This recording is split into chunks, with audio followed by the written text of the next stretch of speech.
Good morning, viewers. You're welcome to this week's edition of the Electoral Reform segment of the Weekend Show. I am Adebanke, Ilori, Oyeniyi, and I have here with me Ariyo, let me congratulate you on your birthday. Happy birthday in arrears. Thank you very much. And I believe that God will continue to strengthen you. Amen. I'm sure we're going to have an interesting conversation again today post Edo Decides 2020. Yes, I'm looking forward to that. You were in Edo State, so would you just like to tell us how it was? You know, your experience with the elections and, build up to the elections. There were a lot of conversations around INEC's preparedness, security operative preparedness, voter apathy, amongst others. So how did that play out eventually? Yeah, I think that contrary to, widely held expectations and about the likelihood of violence on a large scale, actually we recorded minimal incidents. I had projected it in the sense that in my interviews I had said that the violent rhetoric were actually more than the likelihood of incidents, simply because, but again, that was a good development in the sense that that allowed the security agencies this time around, who try as much as possible to be neutral, to be proactive. However, as also expected, the other aspect of it is the impact of this rhetoric and some of the flashes and the incidents on the likelihood of people coming out to vote. So we had a little bit of voter apathy because the number that voted in 2020 actually were lower. I mean, numbers of people lower than what we experienced 4 years ago. And but in terms of free, fair, credible, having a free, fair, credible election, I think that reasonably, the election met minimum standard. And I monitored this election, and I went around in the main local government, which is Ariyo local government, which the local government in which we have the state capital. And I can tell you that people conducted themselves very well. Initially, people were agitated and a bit apprehensive when INEC officials, arrived a bit late. In most cases, without the material sometimes, So, but by and large, between 9:30 and 10, we had commencement of voting in most of the, polling units, and I can tell you that people conducted themselves, and it went really very well. There were hiccups, hitches here and there, and not totally free of allegations of also intimidation, because that all of these were recorded in some other polling units in some other local governments. So by and large, I can say the Edo Decides 2020 is not a bad place to start with for us to build into the future. And I can say that many people have also described it as reasonably good. At least it met minimum standard in terms of how we should conduct our elections. Okay, thank you very much. What about the issue of vote buying? It's been something that has reoccurred time and time again in our policy. So how did that play out in the Edo elections this time? Yeah, sometimes you don't want to mix this to qualify it in a very fine form. Yeah, we had incidents of vote buying. However, I saw something very strange. I saw that it was done in a responsible manner. I don't know if you can qualify that.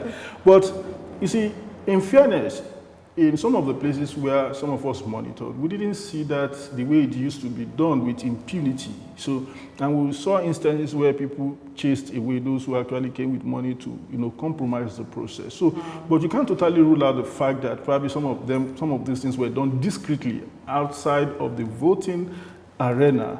But we saw the enthusiasm, and I want to say that if there is any factor that actually inspired the people of Edo State to actually choose their leader on September 19, 2020, vote buying wasn't actually a major, factor in that. And I would like to commend the people of Edo State. And also, it's also good for us to correct this impression that some people normally have about the fact that is it because they favor this side? No, because they didn't favor this side. That's why some people are describing as free, fair, and credible. No.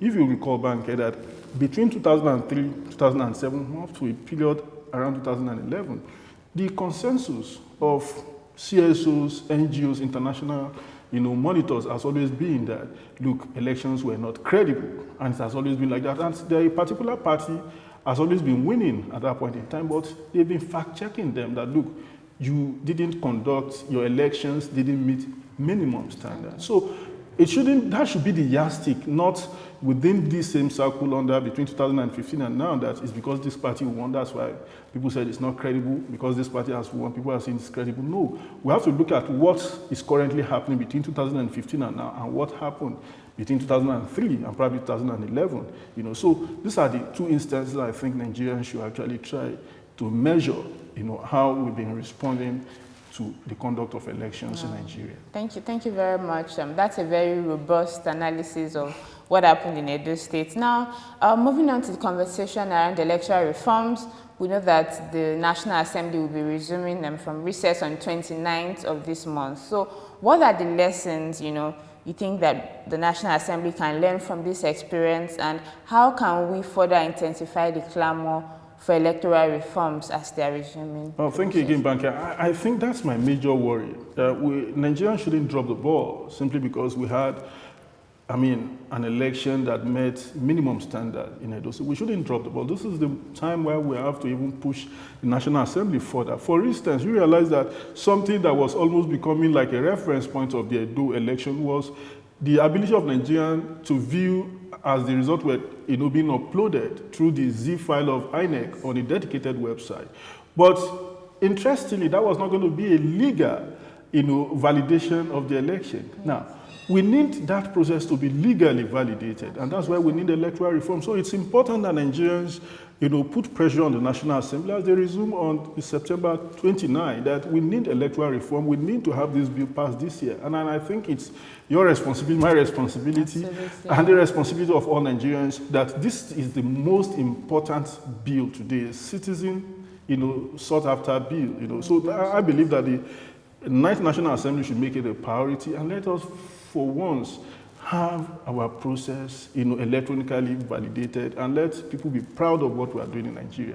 Absolutely. Speaking of INEC's strategies to ensure that the election was transparent, I appreciate what they did with respect to, setting up a website to ensure people could monitor the votes in the elections. Yes. That is a very impressive one from INEC. And I'm aware that over 11,000 people have signed on our petition for electoral reforms. We'd just like to encourage Nigerians to continue the push for electoral reforms. It is very essential. Going to Ondo elections, because that's like the next big thing. It is the next big thing, actually, as far as elections in Nigeria is concerned. What do you think Nigerians should do, especially people of Ondo State? How can they ensure that they safeguard the sanctity of the process? I think one thing that we have to learn from Edo going into Edo is we have to put an end to the impunity of vote buying. We saw it reduced in Edo, yes, and we think Ondo State should build on that. We also want INEC to build on its performance, in Edo, including security agencies. They received that, they've seen why it is good to do something very well. They received both local and international applauses, from the people, and they were well commended. And that's what we should be expecting. And we also want to thank the international community. Their threats of actually sanctioning politicians actually came handy. And some people have attributed this threat to the reason why, some of the, political players actually conducted themselves very well. And we cannot rule out that Ondo want to see such a statement again, and we want to see, INEC living up to its responsibility, including security agencies. And also, something that also was very important, people violated the social distancing, violated, using of masks, but INEC didn't allow it to define the election, which is a good thing. I think in Ondo State, we want to encourage people to abide by the basic rules and guidelines that have been provided, by INEC. Let's have a better election than what we recorded in Edo State, and that's the only way we can talk about, improvement on the process. But the National Assembly must pass the Electoral Act. Please remember to follow us at Center for Liberty on Twitter for your questions and contributions to this discussion. You can also follow us at New Voices NG. Till we come your way next week. Bye for now.